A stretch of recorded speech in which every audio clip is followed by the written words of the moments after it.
Hello guys, welcome to Career Media once again. My name is Gulshan Jha. Friends, NEET PG 2023 exam होने के बाद अब students अपने result का वेट कर रहे हैं। नीट पीजी 2023 की रिजल्ट की जो ऑफिशियल डेट रखी गई है वो तो 31st ऑफ मार्च रखी गई है, and that you all know very well.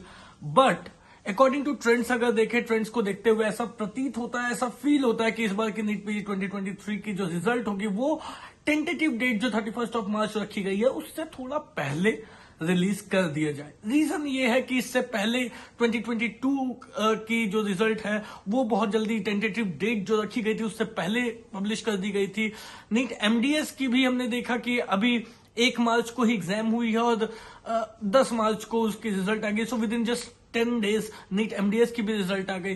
So based on that we are speculating कि नीट पीजी 2023 की भी रिजल्ट जो 31 ऑफ मार्च को आनी है ऑफिशियली, वो हो सकता है थोड़ी पहले आ जाए। अब बात ये उठती कब से कब के बीच में आ सकती है, तो 20 दिन का समय मान के आपको रखना ही होगा, क्योंकि नीट पीजी एमडीएस की रिजल्ट आई उसके बाद फिर 20 दिन का समय आपको मान के चलना होगा। अकॉर्डिंगली अगर देखें तो 25 ऑफ मार्च से लेकर के 30th ऑफ मार्च के बीच में कभी भी रिजल्ट आ सकती है, और अगर पहले नहीं आई तो फिर ऑब्वियसली 31st मार्च को तो आएगी ही आएगी ना। ये कोई ऑफिशियल इंफॉर्मेशन नहीं है, ये जस्ट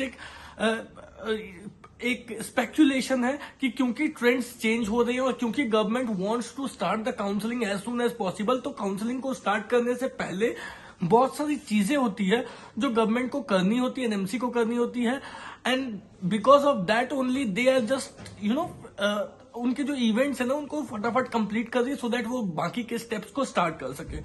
काउंसलिंग को स्टार्ट करने के लिए जो ऑफिशियल डेट है वो तो अभी तक नहीं आई है, बट सुप्रीम कोर्ट में ये एनएमसी की तरफ से ये बताया गया था कि they want to start the counselling from mid of July मतलब 14th-15th जुलाई से they want NMC wants to start the counselling. Now if they have this thing in their mind, अगर वो चाहती है कि नीट पीजी 2023 काउंसलिंग को जुलाई में ही स्टार्ट किया जाए, तो obviously some rules needed to be change. कुछ रूल्स को चेंज करने की जरूरत रहेगी, जिसमें इंटर्नशिप रूल भी रहेगी, जिनकी इंटर्नशिप 11th ऑफ अगस्त को खत्म हो रही है, उनकी उससे रिलेटेड रूल्स को चेंज करने की जरूरत रहेगी। एंड दैट इज वाई हम ये ट्रेंड भी देख रहे हैं कि नीट पीजी की जो रिजल्ट है और नीट एमडीएस की जो रिजल्ट है वो समय से पहले जो टेंटेटिव डेट रखी गई है उससे पहले दी जा सकती है, क्योंकि एज सुन एज जितनी जल्द से जल्द वो रिजल्ट वगैरह पब्लिश करेंगे उतनी जल्द से जल्द वो बाकी की अपनी जो प्रक्रिया है, जो प्रोसेस है वो स्टार्ट कर सकते हैं। लाइक कॉलेजेस की इंस्पेक्शन स्टार्ट कर सकते हैं, कॉलेजेस में सीट्स जो बढ़नी है या कॉलेजेस जो भी अपनी सीट्स को बढ़ाना चाहते हैं, ये भी प्रोसेस, ये चीजें भी पेंडिंग रहेगी। So once they finish all the result then they will proceed, उधर प्रोसीड कर सकते हैं वो सीट्स को बढ़ाने की प्रक्रिया को लेकर के। सीट्स को बढ़ाने को लेकर के जो बात है वो मैं आगे बताऊंगा कि ऑन एन एवरेज हर एक साल में कितनी सीटें बढ़ रही है और इस साल भी कितनी सीटें बढ़ सकती है। But before that it is important to know कि क्वालिफाइंग कट ऑफ इस बार की कितनी हो सकती है।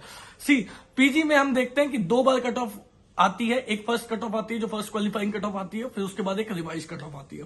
फर्स्ट क्वालिफाइंग कट ऑफ, कभी भी जो क्वालिफाइंग कट ऑफ होती है वो 3-4 चीजों पे बेस्ड रहती है। First cut off, not the second one. First cut off जो होती है उसको डिसाइड करने के 3-4 फैक्टर होते हैं।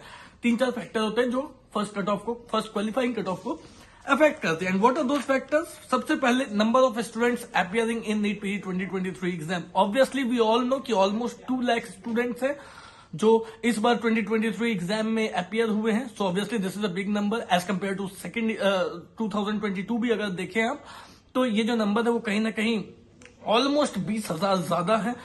तो सबसे पहली फैक्टर हो गई number of students appearing in NEET PG 2023 exam. दूसरी बात, difficulty level of the exam.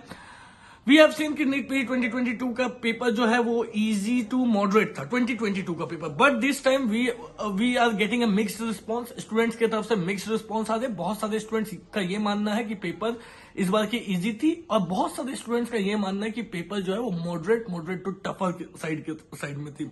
What I feel from speaking with the students, जो मुझे चीजें पता चली है वो ये कि रिपीटर्स को कहीं ना कहीं, जो रिपीटर्स है जो 1 साल 2 साल ड्रॉप लेकर के दोबारा से प्रिपरेशन कर रहे हैं, for them the paper were little easy, उनके लिए थोड़ी पेपर इजी थी। बट जो फ्रेशर्स है, जो फर्स्ट टाइमर है, जो करंट बैच के स्टूडेंट है, उनके लिए कहीं ना कहीं पेपर जो है वो टफ थी। रीजन बिंग लेंदी थोड़ी तो थी ही थी, साथ में ट्रिकी भी थी। एंड दैट इज वाई जो न्यू करंट बैच के स्टूडेंट हैं, जो जिन्होंने जस्ट पास किया एमबीबीएस और फर्स्ट टाइम वो पीजी दे रहे हैं, उनके लिए जो है वो पेपर ट्रिकियर थी, लेंदी थी, तो उनके लिए टफ थी। बट जो रिपीटर्स हैं, जो 1 साल 2 साल ड्रॉप लेकर के प्रिपरेशन कर रहे हैं, उनके लिए कहीं ना कहीं पेपर जो है वो थोड़ी इजी जरूर थी।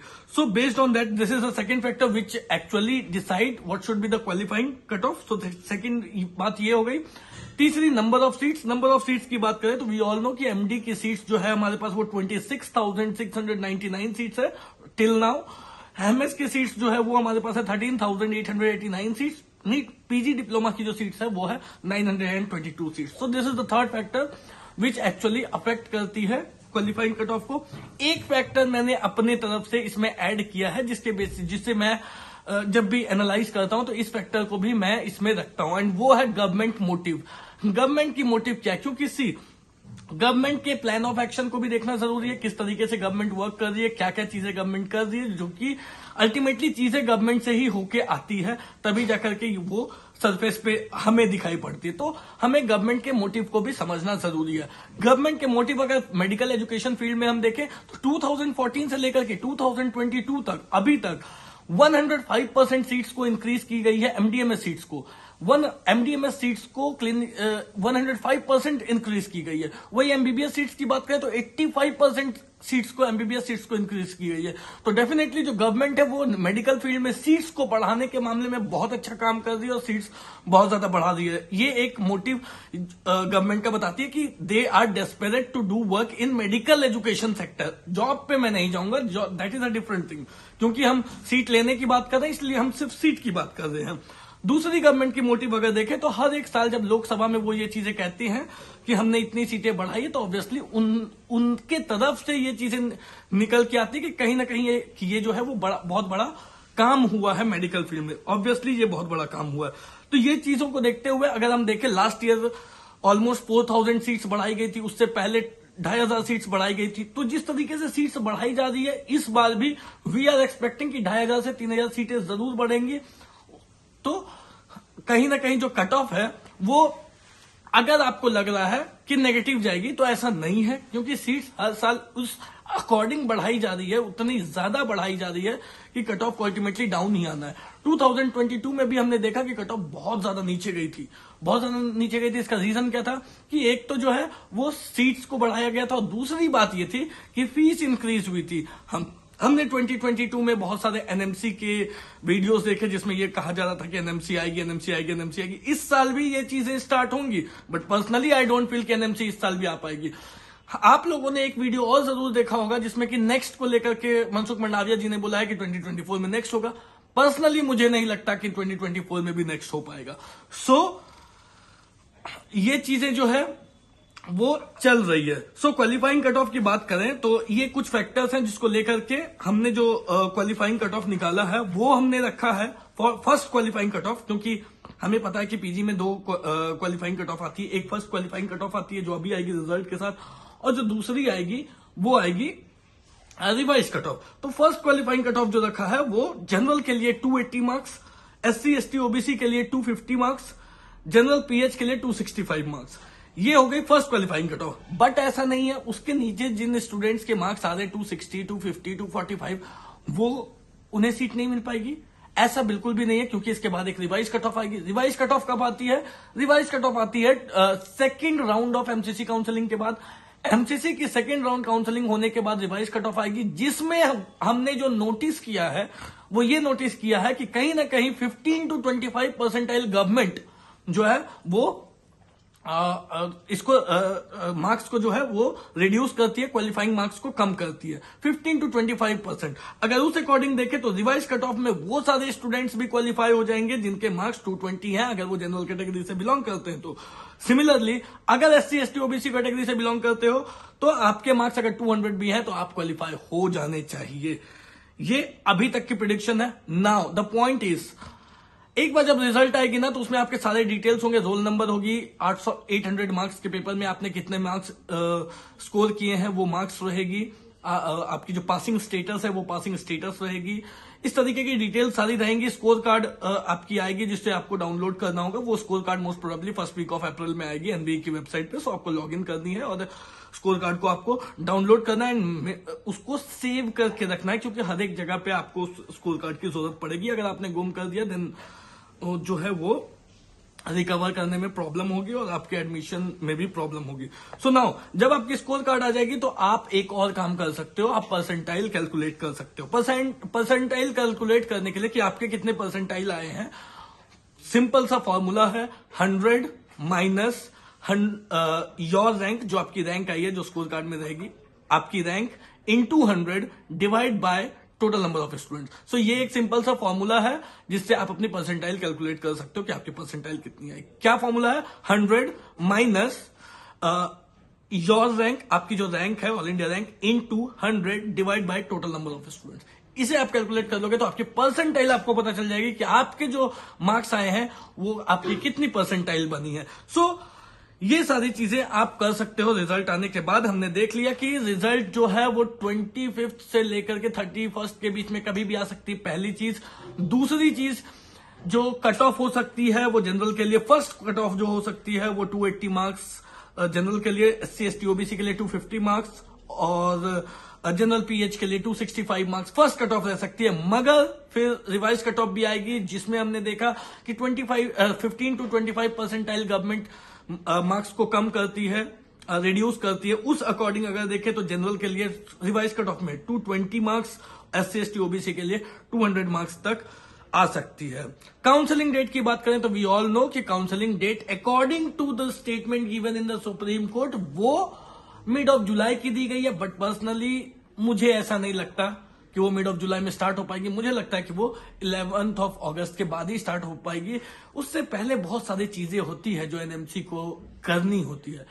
अभी आप देखोगे मल्टीपल कोर्ट केसेस भी आपको देखने को मिले, बहुत सारी चीजें आपको मिलेंगी, एनएमसी की चीजें आएंगी, बहुत सारी चीजें आएंगी। एक और चीज, प्राइवेट कॉलेजेस की फीस हर एक साल ड्रास्टिकली इंक्रीज होती जा रही है। So what you have to do is you have to make yourself prepare well planned कि आपको कौन सी ब्रांच लेनी है, कहां लेनी है और उसके लिए आपको क्या क्या चीजें करके रखनी है। एक और चीज, जब भी आप कॉलेजेस चेक करो, सर्च करो, तो उसमें कुछ चीजें हैं जो आपको देखनी बहुत ज्यादा जरूरी है अगर आप एक अच्छा कॉलेज लेना चाहते हो। तो सबसे पहले आपको उसकी पेशेंट लोड देखनी होगी, पेशेंट लोड कैसी है, बेड कैपेसिटी भी आप देख सकते हो कि कितने बेडेड हॉस्पिटल है।